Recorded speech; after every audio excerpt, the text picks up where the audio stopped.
अस्सलाम वालेकुम। उम्मीद करता हूँ आप सब लोग खैरियत से होंगे।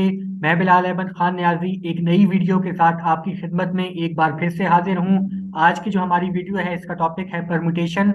और ये जो हमारी आज का टॉपिक है परमुटेशन, ये कोई नया टॉपिक नहीं है, बल्कि हम पिछली वीडियोस में जो चीज़ें डिस्कस कर चुके हैं, ये आज का जो हमारा टॉपिक है ये उन्हीं चीज़ों का तसलसल है। और या यूं कह लीजिए कि हमारा आज का टॉपिक पिछली वीडियो से कनेक्टेड है। यहाँ पर ये मैं आपको बताता चलूं कि चूंकि हम एक प्रॉपर सीक्वेंस में चल रहे हैं, तो मेरा आपको ये मशवरा होगा कि इससे पिछली वीडियोस जो मैं रिकॉर्ड करवा चुका हूँ, तो मेरा आपको ये मशवरा होगा कि आप उन वीडियोस को पहले देख लीजिए, ताकि ये वाली वीडियो जो है ये आपको अच्छे तरीके से समझ आ सके। अभी अपना वक्त ज़ाया किए बगैर अपने आज की वीडियो की तरफ चलते हैं। मैं अपनी स्क्रीन शेयर कर देता हूँ। उम्मीद करता हूँ मेरी स्क्रीन आप लोगों को विजिबल होगी। मैं पहले आपको आज का पीडीएफ हैंडआउट दिखा देता हूँ। तो ये हमारा आज का पीडीएफ हैंडआउट है। अगर आप इस डॉक्यूमेंट को एक्सेस करना चाहते हैं तो इसका लिंक आपको डिस्क्रिप्शन में मिल जाएगा। ये हमारा आज का एजेंडा है। तो सबसे पहले हम परमुटेशन के ब्रीफ ओवरव्यू पे चलते हैं और देखते हैं कि परमुटेशन है क्या बेसिकली। तो permutation can formally be defined as arrangement of objects in an order. इस स्टेटमेंट को मैं एक बार दोबारा से रिपीट कर देता हूँ। Permutation can formally be defined as arrangements of objects in an order. यानी कि कहीं भी कोई भी ऐसा सिनेरियो आपके सामने अगर आए जहां पे आपको ऑब्जेक्ट्स को अरेंज करना हो, या फिर किसी भी सेट ऑफ आइटम्स को आपने अरेंज करना हो और उनकी अरेंजमेंट आपने ऐसी करनी हो कि उनका ऑर्डर भी मैटर करता हो, तो वहां पे हम परमुटेशन का इस्तेमाल करेंगे। ठीक है। अच्छा, अब यहाँ पे हम पिछली कुछ वीडियोस में देख चुके हैं कि बिल्कुल ऐसे ही सिनेरियोस जहाँ पे हमने चीज़ों को अरेंज करना था, या इससे मिलते जुलते सिनेरियोस जो थे वो वो हमने पिछली वीडियोस में हमने देखे हैं, और वहाँ पे हमने कुछ इसी से मुतल्लिक हमने प्रैक्टिस क्वेश्चंस भी सॉल्व किए थे। मगर हमने वहाँ पे बेसिक प्रिंसिपल ऑफ काउंटिंग का इस्तेमाल किया था। अब यहाँ पे बहुत सारे बच्चों के जहन में ये सवाल आ रहा होगा कि जब हम इस तरह के सिनेरियोस को कि जहाँ पे हमने ऑब्जेक्ट्स को अरेंज करना हो, और अरेंज भी हमने किसी एक मखसूस ऑर्डर में करना हो, तो वहाँ पे जब हम बेसिक प्रिंसिपल ऑफ काउंटिंग का इस्तेमाल करके उनको अरेंज कर सकते हैं, तो फिर ये परमुटेशन क्या चीज़ है। यानी कि आपका सवाल ये हो सकता है कि फिर परमुटेशन और बेसिक प्रिंसिपल ऑफ काउंटिंग में डिफरेंस क्या है। तो इसका जवाब ये है कि परमुटेशन और बेसिक प्रिंसिपल ऑफ काउंटिंग में दो मुख्तलिफ चीज़ें ये नहीं है। यानी कि परमुटेशन और बेसिक प्रिंसिपल ऑफ काउंटिंग दो बिल्कुल मुख्तलिफ चीज़ें नहीं हैं, बल्कि आपस में मिलती जुलती चीज़ें हैं। बल्कि अगर मैं यूं कहूं कि हमारी जो परमुटेशन है वो बेसिक प्रिंसिपल ऑफ काउंटिंग से ही ओरिजिनेट हुई है, या फिर मैं यूं कहूं कि ये जो हमारी परमुटेशन है ये बेसिक प्रिंसिपल ऑफ काउंटिंग की ही एक सब टाइप है, तो मेरी ये स्टेटमेंट हो सकता है कि गलत ना हो। क्योंकि ऐसा क्यों है? ऐसा इसलिए है क्योंकि बेसिक प्रिंसिपल ऑफ काउंटिंग का एक स्पेसिफिक सिनेरियो कि जिसमें आपको ऑब्जेक्ट्स को अरेंज करना है विदाउट रेपिटिशन, और अरेंज भी आपने ऐसे करना है कि जिसमें आपका ऑर्डर मैटर करता है, तो ऐसे सिनेरियो को आप परमुटेशन कहते हैं। अब यहाँ पे आपका एक और सवाल हो सकता है कि ठीक है, अगर मान लिया जाए कि परमुटेशन और बेसिक प्रिंसिपल ऑफ काउंटिंग तकरीबन सिमिलर चीजें हैं, या permutation basic principle of counting की सब टाइप है या उससे ओरिजिनेट हुई है, तो फिर हमें दोनों चीजों की जरूरत क्या है। यानी कि जब हमारे पास बेसिक प्रिंसिपल ऑफ काउंटिंग मौजूद है इस तरह के सिनेरियो से डील करने के लिए, तो फिर हमें परमुटेशन की जरूरत क्या है, दो दो चीजों को पढ़ने की हमें जरूरत क्या है। तो बिल्कुल आपका ये सवाल बिल्कुल बहुत अच्छा सवाल होगा, और इसका जवाब ये होगा कि हम दोनों चीज़ों को इंटरचेंजेबली यूज करते हैं। हम आगे आने वाली एग्जांपल में देखेंगे कि हम एक ही सिनेरियो को बेसिक प्रिंसिपल ऑफ काउंटिंग से भी मैं आपको करके दिखाऊंगा, और फिर मैं आपको परमुटेशन से भी करके दिखाऊंगा। तो आप दोनों से सॉल्व अपने जो भी आपकी प्रॉब्लम है, आप उसको बेसिक प्रिंसिपल ऑफ काउंटिंग से भी सॉल्व कर सकते हैं और परमुटेशन से भी सॉल्व कर सकते हैं। लेकिन कुछ सिनेरियोज ऐसे होते हैं जहां पे या तो हो सकता है कि परमुटेशन को यूज करना आसान होगा और बेसिक प्रिंसिपल ऑफ काउंटिंग को यूज करना मुश्किल होगा, या फिर इसका वाइस वर्सा भी हो सकता है। या फॉर एग्जांपल कि आपको basic principle of counting use करना आसान हो और परमुटेशन को यूज करना मुश्किल हो। तो इंटरचेंजेबली हम इसको यूज करते हैं, और केस टू केस वेरी करता है कि कहीं पे हो सकता है परमुटेशन आसान हो, कहीं पे आपको बेसिक प्रिंसिपल ऑफ काउंटिंग को यूज करना आपको लिए आसान हो। इसलिए आपको दोनों चीजों का पता होना चाहिए, फिर आप इसको अपने हिसाब से इसको इस्तेमाल कर सकते हैं। ठीक है। एक और परमुटेशन का फायदा ये है कि आपकी कैलकुलेशन को बहुत ज़्यादा रिड्यूस कर देता है। बेसिक प्रिंसिपल ऑफ काउंटिंग में कैलकुलेशंस आपकी काफ़ी ज़्यादा लंबी हो सकती हैं, जबकि परमुटेशन में आपकी कैलकुलेशंस काफ़ी ज़्यादा छोटी होंगी, जो कि हम आगे चल के अपनी एग्जाम्पल से देखेंगे। उम्मीद करता हूँ कि ये चीज़ आपको बिल्कुल क्लियर होगी। अब अपने मैथमेटिकल फार्मूले के ऊपर चलते हैं कि परमुटेशन का मैथमेटिकल फार्मूला क्या होता है। तो ये मैंने स्टेटमेंट यहाँ पे लिखी हुई है, इसको गौर से सुनिएगा। If we have n objects, यानी कि हमारे पास अगर एन ऑब्जेक्ट्स हैं, if we have n objects and we want to choose and arrange r of them, यानी कि हमारे पास एन ऑब्जेक्ट हैं, एन कोई भी नंबर हो सकता है, हम उसमें से आर ऑब्जेक्ट्स, यानी आर भी कोई भी नंबर हो सकता है, हमारे पास एन ऑब्जेक्ट्स हैं, हम उसमें से आर ऑब्जेक्ट्स को चूज करके उनको अरेंज करना चाहते हैं, तो ऐसे ऐसे सिनेरियोज में हमें हमारी जो है परमुटेशन इस्तेमाल होती है। ठीक है। अब ये जो यहाँ पे कीवर्ड्स मैंने लिखे हुए हैं, इनको मैंने बोल्ड भी किया हुआ है, चूज एंड अरेंज। अब इस चीज को आपको समझना बहुत इंपॉर्टेंट है, क्योंकि आगे बहुत ज्यादा इस्तेमाल होगा और ये आपको बहुत ज्यादा हेल्पफुल रहेगा। इसको मैं मजीद डिटेल के साथ समझा देता हूँ। वैसे तो आगे एग्जांपल्स आ रही हैं, वहां से भी आपको समझ आ जाएगा, लेकिन यहाँ पे मैं एक और आपको एग्जांपल दे के आपको ये वाली चीज, चूज एंड अरेंज और एन और आर वाली चीज आपको अच्छे से समझा देता हूँ। मिसाल के तौर पे हमारे पास 5 बुक्स हैं, B1 है, B2 है, B3 है, B4 है और B5 है। मिसाल के तौर पे हमारे पास ये 5 बुक्स हैं, और हमारे पास एक टेबल है, और टेबल पे हमारे पास सिर्फ 2 बुक्स को रखने की जगह है। हमारे पास एक टेबल है जिसमें हमारे पास सिर्फ 2 बुक्स को रखने की जगह है। सही है। अब आपने क्या करना है कि अब आपने इन 5 बुक्स में से कोई सी भी 2 बुक्स को आपने चूज करना है, और फिर जिन 2 बुक्स को आपने चूज कर लिया, उन्हीं को आपने टेबल के ऊपर अरेंज कर लेना है। तो अब इस तरह के अरेंजमेंट्स के कितने डिफरेंट मेथड्स हो सकते हैं, तो इस तरह के सिनेरियोज में हमारे पास परमुटेशन आती है। अभी डिटेल में नहीं जाते, सिर्फ यहाँ पे आपको मकसद ये है कि यहाँ पे हमारे पास कितनी बुक्स हैं। टोटल हमारे पास 5 बुक्स हैं, यानी कि हमारे पास 5 बुक्स अवेलेबल हैं। तो यहाँ पे हमारे पास एन क्या होगा, एन हमारे पास क्या होगा, एन हमारे पास 5 होगा। ठीक है। हमारे पास टोटल 5 ऑप्शंस मौजूद हैं, 5 बुक्स मौजूद हैं, हमारे पास एन क्या होगा, 5 होगा। अब हमने क्या करना है कि हमारी टेबल पे सिर्फ 2 बुक्स की जगह है, यानी कि हम सिर्फ 2 बुक्स को अपने टेबल के ऊपर रख सकते हैं। तो अब हमने क्या करना है कि अब हमने इन 5 बुक्स में से कोई सी भी 2 बुक्स हमने चूज कर लेनी है, और उनको हमने टेबल के ऊपर रख देना है। ठीक है। अब इन 5 में से कोई सी भी 2 बुक्स चूज करने के हमारे पास बहुत सारे तरीके हो सकते हैं। मिसाल के तौर पे एक तरीका ये हो सकता है कि मैं B3 को चूज कर लेता हूँ और B5 को चूज कर लेता हूँ। इसी तरीके से एक तरीका ये हो सकता है कि मैं B1 को चूज कर लेता हूँ और B4 को चूज कर लेता हूँ। इसी तरीके से एक तरीका ये हो सकता है कि मैं B1 को चूज कर लेता हूँ और B3 को चूज कर लेता हूँ। इस तरीके से मुख्तलिफ आपके पास तरीके हो सकते हैं। अब मिसाल के तौर पे अगर फर्ज करें कि इन 5 बुक्स में से मैंने B3 और B5 को चूज कर लिया है, अब इसमें भी मेरे पास 2 तरीके होंगे इनको टेबल पे रखने के। मिसाल के तौर पे अ, पहले मैं B3 को रख सकता हूँ, फिर मैं B5 को रख सकता हूँ। और दूसरा तरीका क्या हो सकता है, दूसरा तरीका हमारे पास ये हो सकता है कि पहले मैं B5 को रख सकता हूँ, फिर B3 को रख सकता हूँ। ठीक है। तो इसी तरीके से हमारे पास यहाँ पे भी हो सकता है कि अगर मैंने B1 और B4 चूज किया है, तो फिर मैं क्या कर सकता हूँ कि पहले मैं यहाँ पे B1 को रख सकता हूँ, फिर मैं B4 को, या दूसरे नंबर पे B4 को रख सकता हूँ, या दूसरा तरीका ये हो सकता है कि मैं पहले B4 को रख दूँ और फिर मैं B1 को रख दूँ। ठीक है। तो ये हमारे पास डिफरेंट इनके आपकी अरेंजमेंट्स बनती जाएंगी। आगे क्या होगा ये हमारा अभी अभी का, इसको हम बाद में चल के देखते हैं। अभी आपको समझाना ये मकसूद है कि टोटल आपके पास 5 बुक्स अवेलेबल थी, तो आपके पास 5 ऑप्शंस थे, एन यहाँ पे आपके पास 5 आ गया। टेबल पे आपके पास 2 बुक्स की जगह थी, तो आपने इन 5 में से कोई भी 2 बुक्स को चूज करके उनको अरेंज करना था टेबल के ऊपर। तो आपने इन 5 में से चूंकि सिर्फ 2 बुक्स को आपने चूज करके अरेंज करना था, तो यहाँ पे जो आर होगा आपके पास, वो यहाँ पे आपके पास 2 आ जाएगा। यानी कि आपने 5 में से 2 बुक्स को आपने अरेंज करना था।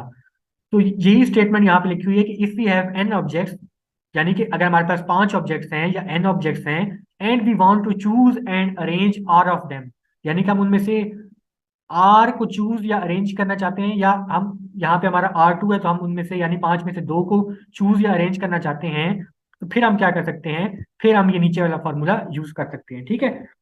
तो अब मैं इसको यहाँ पे आपको इरेज कर देता हूँ। ये वाली चीज, अगर आपको नीचे वाली चीज समझ नहीं आई तो आपने बिल्कुल घबराना नहीं है, ये चीज हम आगे चल के देखेंगे बड़े तफसील के साथ। अभी आपको सिर्फ ये पता होना चाहिए कि एन और आर का क्या मतलब है, और यहाँ पे चूज और अरेंज का जो कीवर्ड्स हैं उनका क्या मतलब है। यानी कि 5 बुक्स अवेलेबल थी टोटल, इनमें से हमने 2 को चूज करके अरेंज करना था, वो 2 कोई भी हो सकती थी। यहाँ पे एन हमारे पास 5 आ गया था और आर हमारे पास 2 आ गया था, ठीक है। अब मैं इसको इरेज कर देता हूँ, वापस अपने फॉर्मूले की तरफ चलते हैं परमुटेशन के।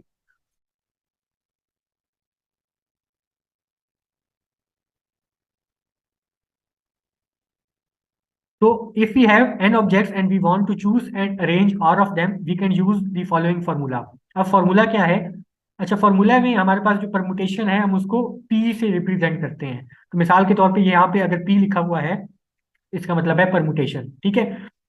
अच्छा, यहाँ पे अब आपने फॉर एग्जाम्पल इस ऐसा सिनेरियो है कि जहाँ पे आपके पास n ऑब्जेक्ट्स हैं और आपने r ऑब्जेक्ट्स को उनमें से चूज करना है और फिर अरेंज करना है, तो आप इसको कैसे लिखेंगे? आप इसको ऐसे लिखेंगे NPR।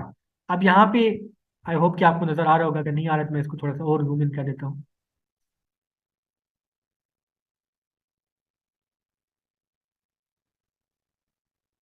तो बेसिकली आप इस चीज को, यानी अगर आपके पास n ऑब्जेक्ट्स हैं और उनमें से आपने r को चूज करके अरेंज करना है तो आप इसको NPR लिख सकते हैं। यहाँ पे n आपका लेफ्ट साइड टॉप पे होगा p के, यानी कि n आपके p के लेफ्ट साइड पे होगा और टॉप पे होगा, जबकि r जो है आपका p के राइट साइड पे होगा और बॉटम वाली साइड पे होगा।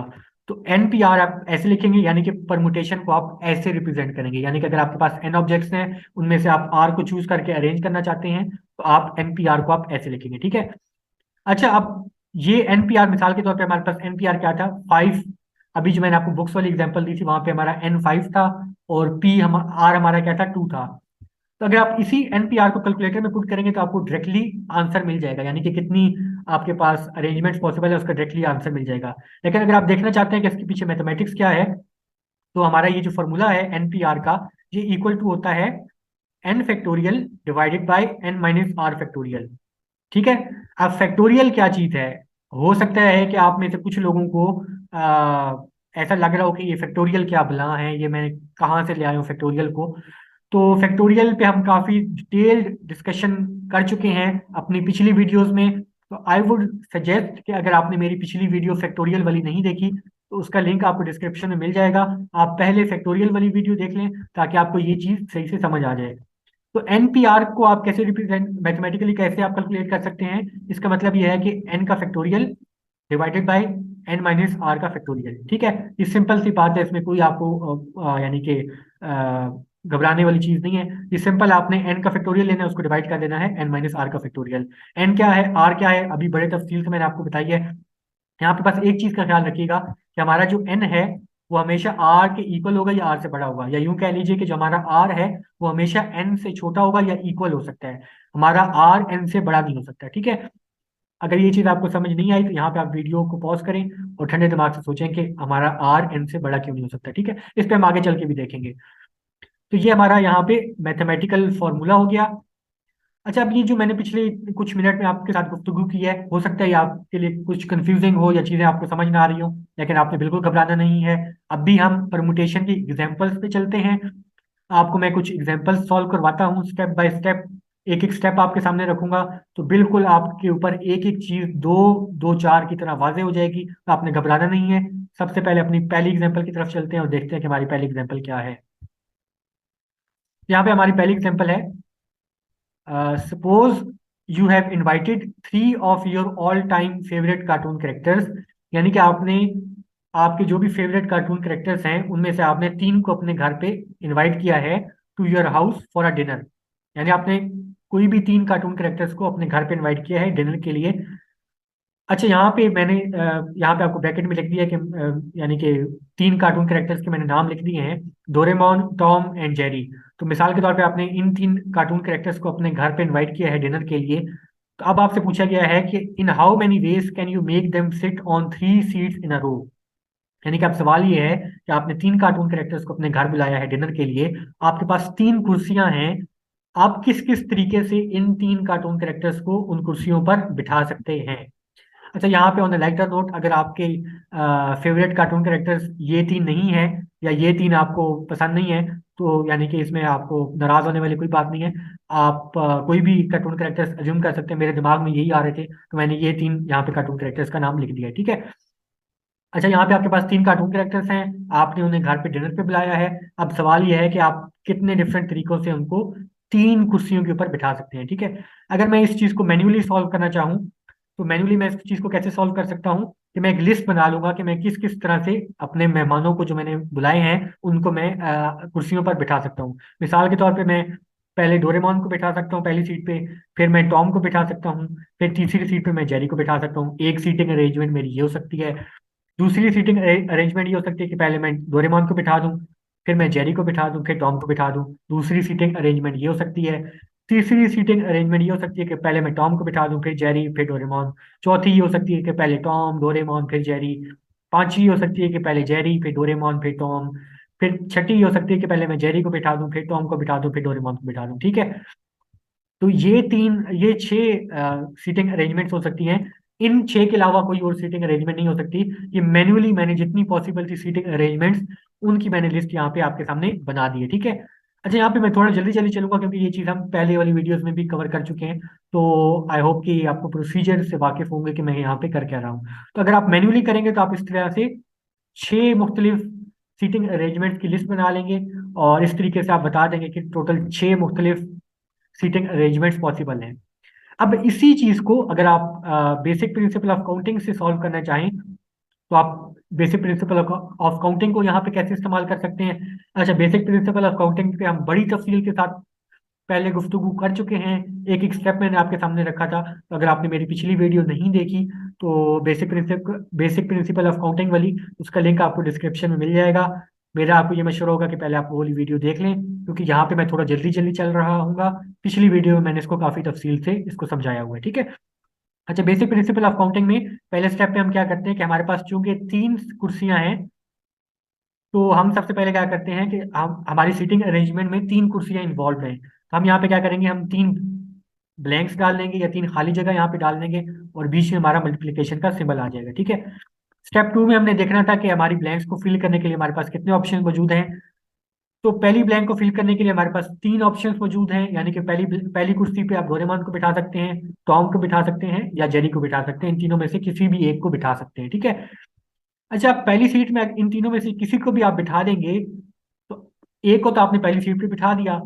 अब जिसको आपने पहली सीट पे बिठा दिया है वो अगली सीट्स पे तो दोबारा उसे नहीं बिठा सकते, यानी कि एक बंदे को जिस सीट पे आपने बिठा दिया है, अब एक ही बंदा तो बार बार दूसरी दूसरी अगली आने वाली सीट्स पे तो नहीं बैठ सकता।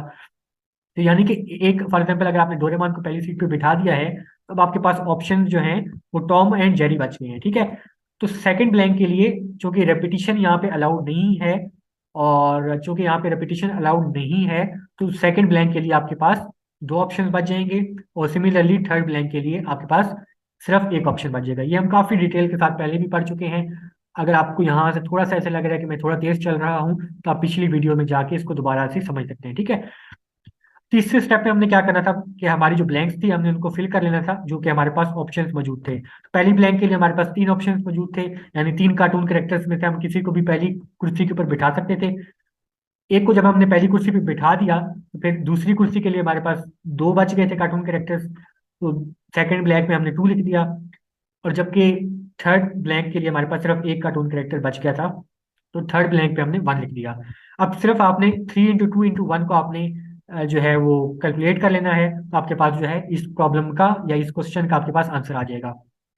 तो नंबर ऑफ सीटिंग अरेंजमेंट्स आप कैसे कैलकुलेट कर सकते हैं, ये ऊपर आपके पास गिवन है, इसको सिर्फ आपने सॉल्व कर लेना है। 3 इंटू 2 इंटू 1 आपके पास क्या आएगा, 6 आ जाएगा, ठीक है। अच्छा, ये तो वो चीज़ थी जो हम पहले पढ़ चुके हैं, यानी कि हमने मैनुअल पहले सोल्यूशन निकाला, फिर हमने बेसिक प्रिंसिपल ऑफ काउंटिंग को इस्तेमाल करके सोल्यूशन निकाला। अब यहाँ पे आपको दिखाता हूँ कि आप जो हमारा आज का टॉपिक है परमुटेशन, उसको आप यहाँ पे कैसे इनकॉर्पोरेट कर सकते हैं, ठीक है। अगर आप चाहते हैं कि यही सवाल आप परमुटेशन से सॉल्व करें तो आप क्या करेंगे, यहाँ पे हमारा पहला स्टेप क्या होगा, वी हैव 3 सीट्स, यानी कि हमारे पास तीन कुर्सियां हैं और तीन कार्टून कैरेक्टर्स हैं। यानी कि आपके पास तीन सीट्स हैं और तीन कार्टून कैरेक्टर्स हैं। तो हम यहाँ पे क्या लिख सकते हैं कि आपके पास टोटल तीन कार्टून कैरेक्टर्स हैं और आपने तीनों को, यानी कि तीनों को इस्तेमाल करना है, यानी कि आपके पास तीन कार्टून कैरेक्टर्स हैं और आपने तीनों को सीट देनी है। तो यहाँ पे एन हमारा क्या होगा, एन हमारा यहाँ पे 3 होगा। बुक्स वाली एग्जांपल में हमारे पास 5 बुक्स थी, टोटल ओवरऑल अवेलेबल ऑप्शंस जो थे हमारे पास 5 थे, वहां पे एन क्या था, 5 था। यहाँ पे हमारे पास अवेलेबल कार्टून करेक्टर्स 3 हैं, यहाँ पे हमारा एन क्या होगा, 3 होगा। अब हमने कितने कार्टून करेक्टर्स को सीट देनी है, हमने तीनों कार्टून करेक्टर्स को सीट देनी है, क्योंकि हमारे पास 3 कुर्सियां हैं, 3 कार्टून करेक्टर्स की जगह है, और हमने तीन तीन कार्टून करेक्टर्स को अरेंज करना है। 3 कार्टून करेक्टर्स की हमने सीटिंग अरेंजमेंट बनानी है, तो यानी कि हमने 3 कार्टून करेक्टर्स को इस्तेमाल करना है। तो हमारा यहाँ पे आर क्या होगा, आर हमारा यहाँ पे 3 होगा। एन भी हमारा 3 है, आर भी हमारा 3 है। अब हमें एन भी पता चल गया, आर भी पता चल गया। अब हम सिंपली क्या कर सकते हैं कि हम परमुटेशन का जो हमने फॉर्मूला ऊपर देखा है उसको हम सिंपली इस्तेमाल कर सकते हैं, ठीक है। थोड़ा सा मैं इसको जूम इन कर देता हूँ ताकि आपको क्लियरली नजर आ जाए।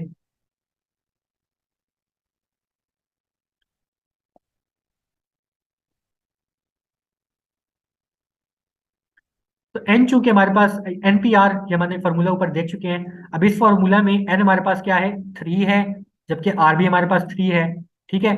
तो 3p3 का आपने आंसर निकालना है, ठीक है। 3p3 का आपने आंसर निकालना है। तो मैंने आपको जैसे कि पहले बताया, एक तरीका ये हो सकता है कि आप 3p3 को डायरेक्टली कैलकुलेटर से फाइंड कर लें, तो आपके पास डायरेक्टली आंसर आ जाएगा। कैलकुलेटर पे आप कैसे फाइंड करेंगे, मैं यहाँ पे आपको दिखा देता हूँ। मिसाल के तौर पे ये मेरे पास कैलकुलेटर ओपन है, और मैं यहाँ पे अगर परमुटेशन, मेरे पास ये लिखा हुआ है एनपीआर। अच्छा, यहाँ पे थोड़ा सा मेरा कैलकुलेटर डिफरेंट है, क्योंकि मेरा डिजिटल कैलकुलेटर है, तो इसका जो है आपको इंटरफेस आपको हो सकता है कि डिफरेंट नजर आ रहा हो। जो आपके पास मैनुअल कैलकुलेटर होते हैं उसके ऊपर भी ये चीज लिखी होती है, पी भी लिखा होता है और सी भी लिखा होता है। अभी हम पी से डील कर रहे हैं, तो आपने क्या करना है कि आपने पहले, हमारे पास 3p3 है, तो आपने यहाँ पे क्या करना है कि आपने यहाँ पे एनपीआर जो लिखा हुआ है इसके ऑप्शन को यहाँ पे आपने इस्तेमाल करना है। तो मैं क्या करूंगा, मेरे पास 3p3 है, तो मैंने पहले क्या लिखा, 3 को प्रेस किया मैंने, फिर मैंने यहाँ पे p को प्रेस किया, और फिर मैंने दोबारा यहाँ पे 3 को प्रेस किया। 3p3 मेरे पास कैलकुलेटर क्या आंसर दे रहा है, कैलकुलेटर ने मुझे डायरेक्टली आंसर दे दिया 6। तो अक्सर बच्चे पूछते हैं कि परमुटेशन का क्या फायदा है, तो एक फायदा ये भी है कि आपकी जो पूरी कैलकुलेशन है वो देखिए कितनी छोटी हो गई है, कि आपने सिर्फ पहले ये फाइंड किया कि आपके पास एन क्या है, आपने फिर ये फाइंड किया कि आपका आर क्या है, और आपने कैलकुलेटर में डायरेक्टली पुट किया तो उसने आपको आंसर दे दिया कि आपके पास जो पॉसिबल सीटिंग अरेंजमेंट्स हैं वो टोटल 6 पॉसिबल हैं, ठीक है। तो ये आपके पास कैलकुलेटर से आंसर आ गया। अगर आप इसको मैन्युअली करना चाह रहे हैं फैक्टोरियल्स को इस्तेमाल करके, तो आप मैन्युअली भी कर सकते हैं। वो आप कैसे करेंगे, तो यहाँ पे इस फॉर्मूले में पहले ऊपर क्या आ रहा है, एन फैक्टोरियल है, फिर आप उसको डिवाइड करते हैं एन माइनस आर फैक्टोरियल से, ठीक है।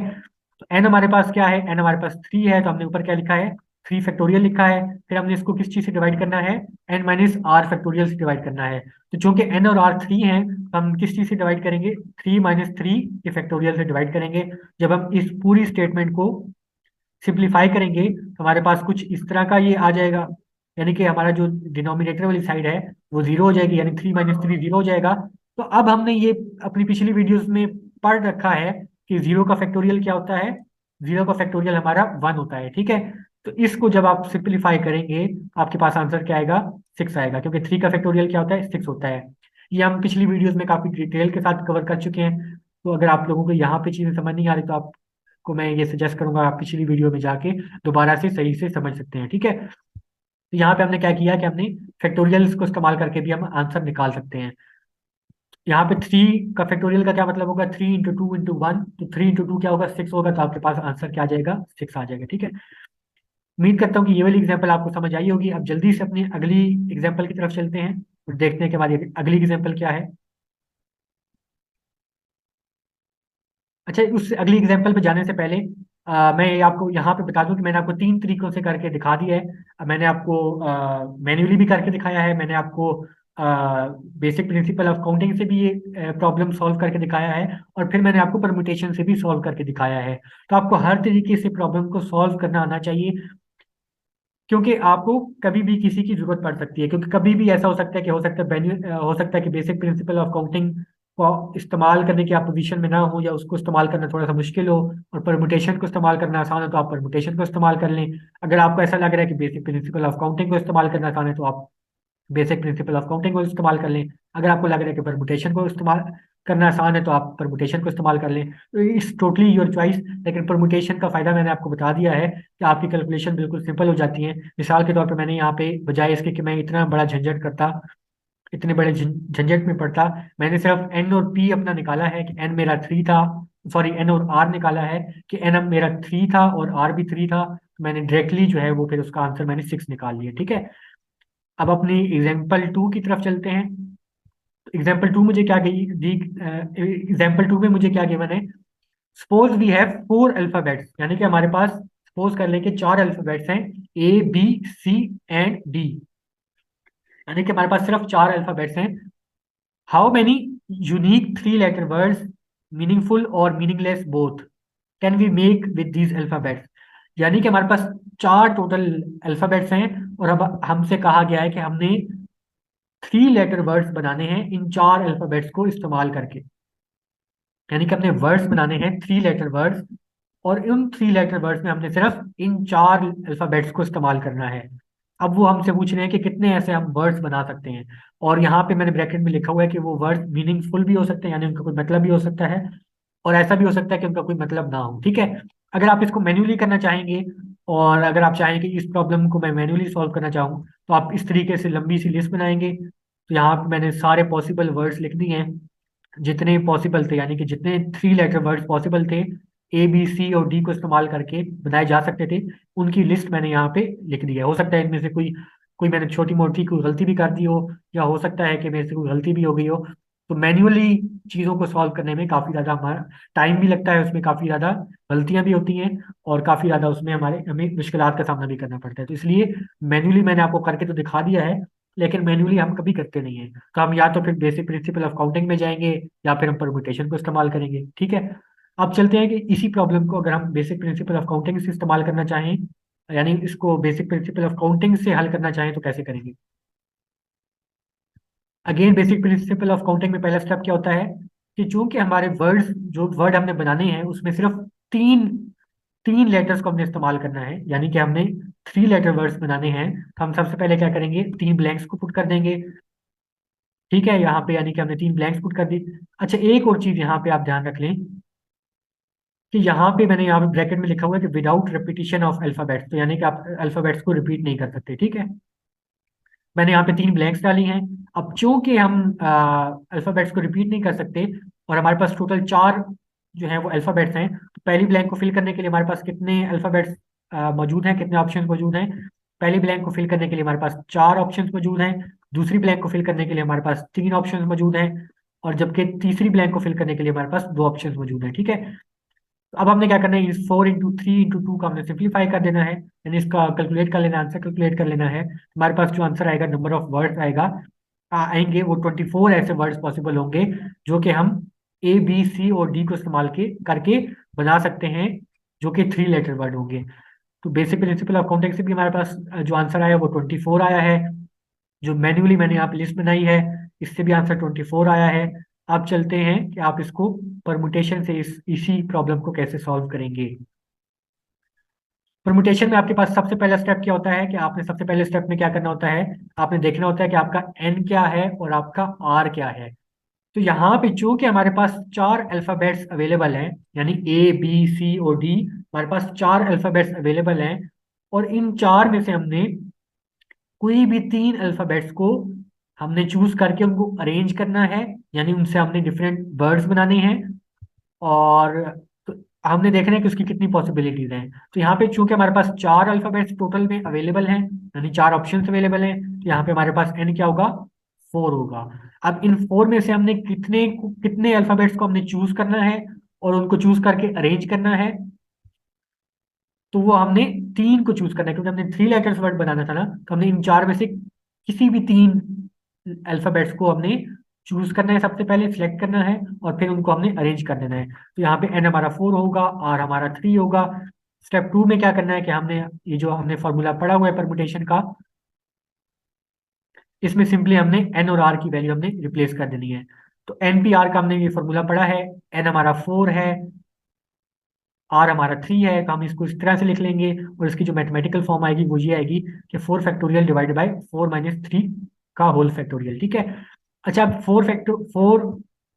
4 P3 को आप अगर डायरेक्टली कैलकुलेटर से फाइंड करना चाहें, तो आप डायरेक्टली कैलकुलेटर से भी फाइंड कर सकते हैं। Wait a minute,